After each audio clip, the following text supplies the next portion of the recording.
Alright, so anytime you start working with a template or any added widgets, you immediately not only want to start customizing the content, but also how it looks. And what we've done here is we inserted the spry menu bar right up here. It's our navigation. As we take a look at our insert panel, that's where it's come from. And it's added the menu. And as we select it, you can see we're able to customize the text, but we kind of want to go beyond that. Because if you select live view, you can see how that looks. It's okay. You know, um, so what we really want to do is to move this whole menu bar over to the right hand side. We don't want it left justified. We want to change that rollover color and give it that red pop. We'll center the text, and we want to make sure that it expands the entire height of that nav bar. So those are the changes we're going to make right here. All right. So we need to start changing the style of this. And how do you do that? Well, you guessed it. We're going to go right over to the CSS styles right down here.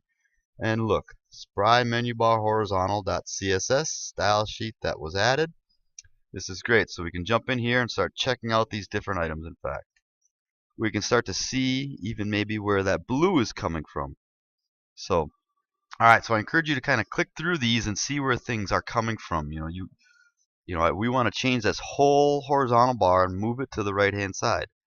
I can modify the properties here, or I can just double click on the selector. Double clicking on it opens up this rule definition, and we can start modifying it from here. If we go to the box category, we want to float it off the right hand side.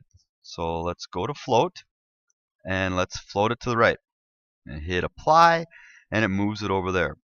With that done, we're going to go ahead and click OK, because we want to start modifying each one of these links. That's right, these are actually links. So I want to come down here. What is that A? That A means it's a link. The A link. And as I select it, I'm able to see, oh, that's where that background color is coming from. That's where the color of the text is coming from. So I can double click on that selector if I want to, or I can change it right here, changing that background color, or even maybe turning it off if I want to, entirely just like that, and changing the color of that text to red. Well, I think that's looking better, and I like how that's coming along. Looking very nice, I think.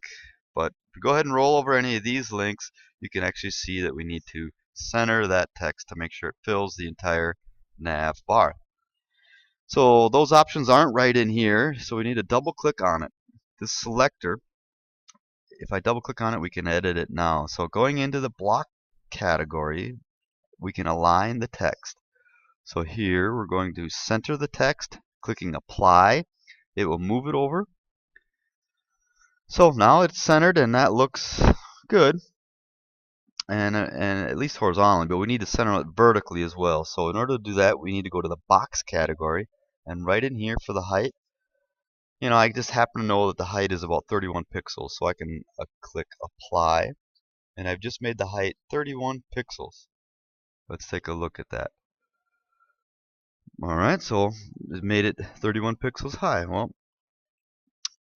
where did I get that number 31? If you go to the stylesheet.css, you can check your nav bar and see that it's 31 pixels high. But still, we still have that same issue. It's not working. It's not the right size. So we're going to double click on it. Just go to make things easier. We're going to change the background color to white, just so we can see the size of that box, because that's what I was manipulating, is that box. So as we take a look here, there's padding around it as well. So I might want to just check same for all and maybe just clear this out entirely.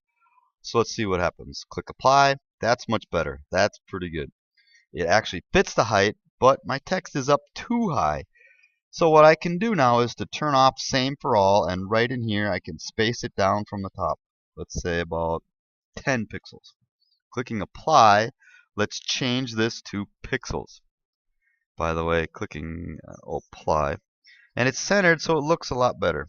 But they're still adding that 10 pixels to the 31, so it's actually 41 pixels high. So all we need to do here is just change the height to 21, because 21 plus 10 equals 31. Genius, right? And there we have it. I'd say that looks pretty good. I like how that's coming along. I think we can go back in here to the background and remove that background color just by clicking the delete and apply. I like that. Alright, so everything's looking pretty good. A couple more things we need to do. Noticing the rollover color, it's not bad, but I might want to change that to red. So it's just a matter of finding that color. So that's where it is. This is a hover is what it is, changing that blue to red. In fact, any submenu items that have that same highlight I'll change to red. And really, it's just a matter of finding any of that blue color and changing it accordingly. So with that done, and keep in mind that we have live view on here.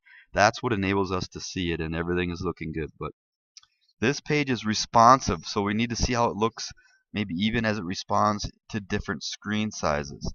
I will even go down to this mobile size, so I'm checking it. I'm realizing, you know what, this bar is still just too wide. So we need to condense this menu, and that's really how we had the original design. So turning off the mobile design, we need to get rid of all this padding at least.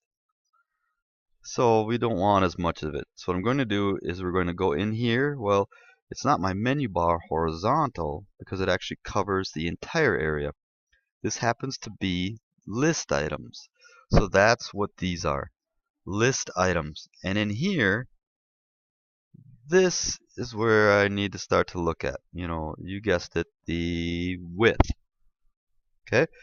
So we're able to discover the width here for these list items.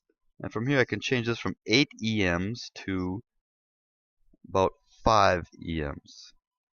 Hit return and it's moved over to the side. It's much better. It's how I think it should look. Let's go to the mobile version and you can see how everything fits in nice and neat. So really, it's just a matter of once you've added any sort of widget to be able to customize it based on the CSS.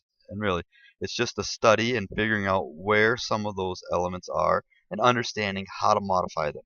It's pretty easy either using this properties panel or double clicking on the item right there. But with this setup, I'd say my page is looking pretty good and we can move on to start linking up these various pages.